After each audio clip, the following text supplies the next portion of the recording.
Miss, nandiyan ba si Gabe? Sino yun?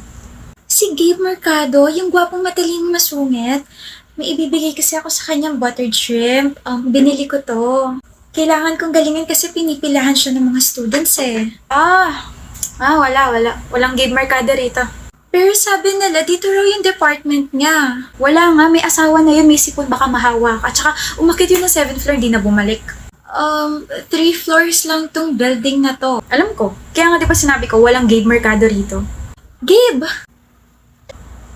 Sabi mo walang Gabe Mercado rito. Hello? Ha? Tawag mo ako? Ano? Buntis ka? Sige, good luck. Why did you do that, Fiona? Iiyak ka na naman sa English mo eh. I did what? 3 words yun. I'm so genius. Bakit mo sinabi wala ako rito? Wala ka naman talaga dun ha. Kasama ka ba namin kanina ha? Late ka kaya dumating. Alam naman sinungaling ako.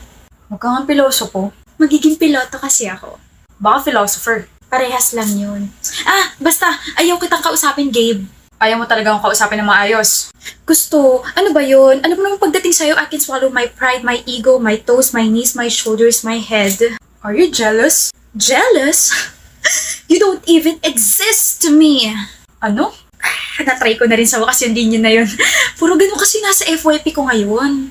Magseryoso ka naman, Fiona. Ha? Seryoso naman ako Seryoso sa'yo. Ba't di mo dala yung buttered shrimp ni ate girl? Mukhang masarap pa naman yun. I hate that girl. Sabi niya wala ka raw dito. She's so papansin and so sinungaling. Anyway, hi Gabe. It's so nice to see you in person. I know maraming nagkakagusto sa'yo pero I wanna take the risk. I like you and itong buttered shrimp is for you. Hindi ako makain yan. But they said favorite mo to. Yes, that's my favorite. Then, Miss, I have a girlfriend. Sandali. May girlfriend ka? Yes. And her name's Fiona. I know, right? What? Who's your girlfriend? Yung babae makulit kanina? Yeah, she's my girlfriend. She's Fiona. Nauna na siya sa pila? She's fast. Paano siya mauuna kung never naman siya pumila? Sa kanya na ako simula pa nung una. But this buttered shrimp. Hindi ako kumakain ng buttered shrimp kapag hindi luto ni Fiona. Sige, miss. Go ahead.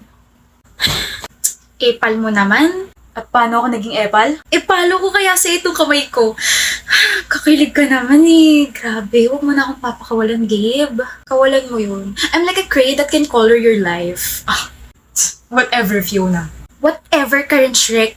Alam mo, kaya kita ginawang boyfriend kasi para maging times 3 yung English skills ko. Like, I'm so genius, right? Left, up, and down. Uy, huwag ka ma-offend I'm just adulting. Baka kidding. Hello, hindi na tayo mga bata. Where's your common sense? Nabawasan na ba kaya naging common senseless? I don't even know kung bakit ganyan yung takbo ng utak mo. Because you're running inside my head like a runner. Grabe, gustong-gusto talaga ka nakausap. Feeling ko tumatalino ko. At feeling ko naman nagiging bobo ako kapag kausap kita. Ibig sabihin kinakalawang ka na. Hindi mo kinakayang humorful ni Fiona. That's why I love you. You're too unique. You're making me... I'm making you what? You're making me feel like I have a washing machine spinning inside my stomach. Baka bigla akong bumula rito sa sobrang mabulaklak mo. Walk-outan ba naman ako? He's like the lowest pagdating sa sense of humor. He's humorless. Hulaan ko. Ikaw yung kadit ko ngayon, no? Chesha? Kurt, right? Natumpak mo. Galing mo Paano mo nalaman? Siguro nakakabasa ka ng isip, no? Basahin mo nga yung isip ko. Sabi ng isip mo, umupo ka na nga, Chesha, at nangangalay ang bata ko sa'yo? So tama nga sila. Palaging tama ang mga babae kasi may tama ka. Haha, so funny. Alam ko, nasa resume ko kasi yan. Like, isa sa mga skills ko ang nakakatawa. Really? Ano ina-applyan mo? Comedian. Dahan-dahan naman sa pagtawat, baka iuwi mo na ako niyan, ha? Oh my gosh, shut up. Nasa noisy ako palagi ng bata, o kaya hindi gagana sa kanya. Sabi nga ni mama ko, okay lang na dumaldal ako ng dumaldal kahit mali yung mga sinasabi ko. Ayun, bagsak ako lagi sa recitation. So mali mo pala na-apply sinabi ng mama mo. Pero buti nagka-time ka dito sa getting to know each other date natin, no? Kasi, busy ka, di ba? Well, it's Saturday. Hindi ka kasama sa world tour? World tour? Hindi ka na-inform or inalis ka sa list of songs ni Bruno Mars, yung Chesha, that is what you are. Pleasure yon, Kurt. nabago na. Okay, fine. Honestly, you're funny and smooth. But, Anong but? siguro sa Tagalog puwet.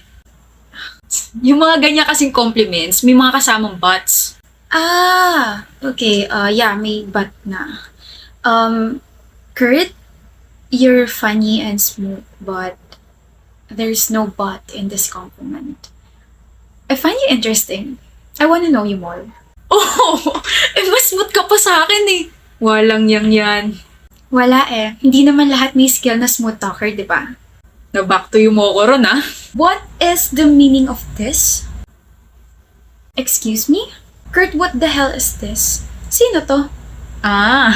Kaya pala hindi ka nagre-reply sa mga messages ko kasi may babae ka. I'm sorry, I'm lost. May girlfriend ka, Kurt? Pero nandito ka sa date natin. Huwag kang sumabat at baka anong magawa ko sa'yo. Sorry, tama nga yung kutob ko. May babae ka. Hindi pa kami magkarelasyon. Hindi pa? So may plano ka. I think I should go. I'm so sorry, okay? I'm sorry, miss. I didn't know about your relationship with him. Hindi ko alam na may girlfriend siya. Dapat nag-triple check ako. I'm so sorry. I deserve a slap. I mean, he also deserves a slap, but I'm so sorry. Ate, tigil mo nga yan. Wow, panira ka talaga, Kurt. Huh? Ate? Nish. Hi, I'm Kat. Sister at itong pangit na to. Sorry, natakot ba kita? Hindi naman. Seryoso talaga? Hindi ka talaga niya girlfriend? Hindi nga, edi sana nasabunutan kita. Single ka ba talaga? Natakot nga kita. Pasensya na. Gusto ko lang talaga ma-witness yung first ever blind date ng kapatid ko. You got me there. Wala naman kasi tong alam sa relasyon. Ikaw yung first ever girlfriend niya. Ate, hindi pa nga kami. So, magiging kayo pala. Ikaw bro, ha? Anyway, anong pangalan mo? Sister-in-law? I'm Chesha po. Buti nandito ka. May world tour kasi si Bruno Mars. Na-joke ko na yan, Ate Kat. Corny naman. Sana makabanding kita soon. Alam mo, never pumalit itong nararamdaman ko. Like, I know you're the one. You're the one for him. You'll be my sister-in-law. Uy, hindi kita pinapressure, ha? Hindi ko kayo pinapressure, pero i-work niyo yan, okay? Bye! Lovebirds! Wow. Magkapatid nga kayo. Chesha, I'm so sorry about that. I'm sorry about my sister. May ganun talaga yun sa utak. Sorry. I hope may next date pa tayo. When ka free ulit? Bukas! Then see you again tomorrow, Kurt. That's it na? Okay, order na tayo. I miss my sister so much. Her name is Danaya. And kasama niya palagi yung boyfriend niya tsaka yung best friend niya. Kahit saan. May bago ka na naman. Grabe ka naman, Danaya. Para naman I always have a new love interest. Ganun nga, Kelsey. Palagi ka may bago. Because I am an explorer. Ano kasi Dora? Panira ka talaga sa life. Pero hindi mo naman kaya iwan. That's because you're my best friend. Hello? Pwede bang kahit isang buong araw, wag mo na kayo magsalita? Ingay niyo mag-best friend. So arte naman ng boyfriend mo, Danaya. Pakisabi nga pangit niya. At ayan naman po sila. Ha? Kung maarte ako, mga agaw ka. Inaagaw mo sa akin girlfriend ko. Never ko naman siya inagaw sa'yo kasi sa akin naman talaga siya. She's my best friend plus sister. Right, my pretty best friend? Sana magkaroon ka ng tinga tapos wala magsasabi sa'yo na meron kang ganun. Ano ba? Para kayong mga bata, never na kayo nagkasundo. Pag untugin ko kaya yung ulo nyo. Kadiri! Ay wow, nahiya ako sa dami ng kuto mo ah. Visit ka. Sino gusto gumala? Ako. Me! Tara na, libre ko. Nice. And then Carlos said, ikaw lang nag-iisa para sa akin, Kelsey. So kilig, diba? Di nakakakilig, Kelsey. I say tamification. Love bombing ginagawa sa'yo ng lalaki niyan. I mean, kailan lang ba kayo nag-start mag-usap? 2 days ago? What the heck is that? Like, I'm gonna have a butt bomb but in love? Tukon mo nga sa ulo tong best friend mo, mahal. Nagiging tanga sa pag-ibig eh. Tuktukan mo nga rin sa ulo yung boyfriend mo, Danaya, because he's so pakalamero. Tuk ko kaya yung ulo nyo parehas dito sa table para parehas na kayong tulig, no? Kulit nyo! Danaya, let's go home na. I'm so sleepy. Aka na magmamahal. Nahatid ka ba ni Carlos, Kelsey? Na may training siya ng BB. Bibi? To, basketball. Ah, kala ko bola-bola. Iwan na nga natin yan, Danaya. Si Jay maghahatid sa atin, Kelsey. Saan ka pupunta? Araw-araw ka nalang umaalis ha. Sa school. Danaya. School? Saan school to? Bakit di ko to alam? Sa Vera University. Kung saan ako nag-aaral since first year college. Mamaya ka na kuya, late na ako. Bakit ka pupunta ron? Kasi mag-aaral ako. Ano ba? Sigawan na ako. Jason, I'm asking you, what happened after your conversation with your sister? I followed her. Why did you follow her? Kasi Doc, yung school na pinupuntahan niya. Nasunog na yun 2 years ago pa. Tapos sinundan ko siya hanggang sa loob ng school. Tapos bigla siyang tumigil sa isang classroom. Tapos umupo siya sa sunog na upuan. And then she smiled. Umupo lang ba siya dun? She was just like that for 2 hours. Smiling.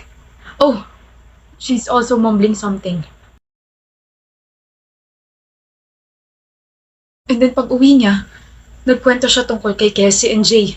Yun ang kwento mo sa akin kanina lang about their relationship. That's what she told you that day? Opo, tuwa pa nga siya eh. Her eyes were sparkling. And then?